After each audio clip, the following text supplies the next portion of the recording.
This course is not just about giving a good speech. It's also about learning how to give feedback in a way that we can help others improve, and learning how to request feedback in a way that we can improve. If you are not getting feedback each day that hurts, you are not receiving things that can help you grow. In the morning before we leave our house, very often I go into the bathroom and just have one last look in the mirror to see how my appearance is before I go out into the world. When we give speeches, we need other people to be that mirror. Now, there's two ways of being that I think need to be there in order for feedback to be powerful. One is authentic, that it comes from a sincerity. The other to be respectful, that it comes in a way that the other can receive. Now, sometimes you receive feedback that's authentic but not respectful. This is what we call blunt. And blunt isn't helpful because it's very hard.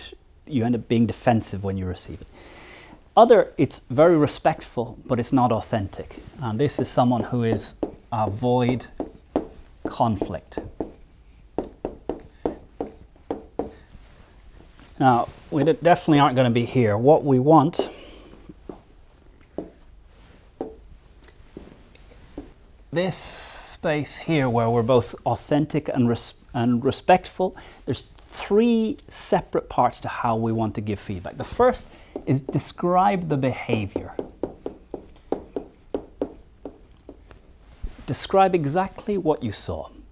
When you were saying the message, you were scratching your chin.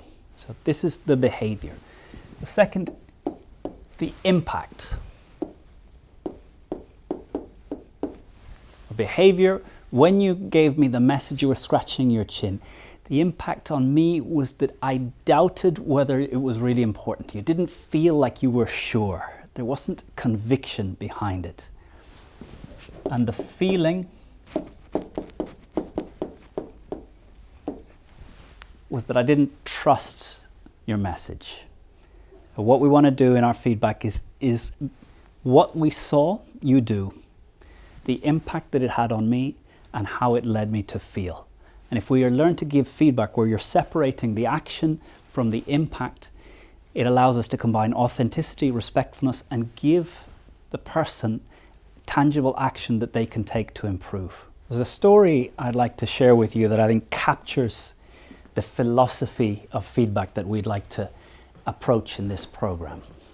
That comes from the 1980s. In the 1980s, Toyota Motor Company decided to introduce an employee suggestion scheme around the world. And as a global level, they decided they would introduce it, but they left it to national leadership to decide how to incentivize. So in the US, the leaders of the US decided that they were going to pay 2% of the value of the idea once implemented. Now, if you imagine you working in Detroit in a Toyota factory, and you've just been told you'll get 2% of the value of your ideas. What type of ideas would you suggest? Huge ideas, big ideas, saving $1 million of steel ideas. In the US, they received 1.5 ideas per person, and less than 10% of the ideas were implemented. In Japan, the Japanese leadership, they decided they would pay $50 for each idea. What type of ideas did they receive in Japan? What type of ideas would you offer if you were told you'll get $50 for each idea? They received little but practical ideas. Move the screwdriver a meter to the right, label the button, put a cover over the button that stops the machine, put up a notice board, label the floors. In Japan, they received 55 ideas per employee, and 70% of those ideas were put into practice. In Japan, within 2 years, the production was so much more efficient that they took the new Japanese model and reintroduced it around the world. When we're giving speeches and receiving feedback here in this program, I want you to come with the attitude of the Japanese, that each time we want to improve the impact by 1%. We don't want to give feedback about what it would take to go to perfection. We want to give feedback that allows someone to take where they are and move one step ahead. If you would give someone a 7 out of 10, the question is, what would it take for them to be an 8 out of 10? If you would give them a 3 out of 10, what would it take for them to be a 4 out of 10? And we're going to focus our feedback on this, authentic, respectful, and looking to improve 1% each time.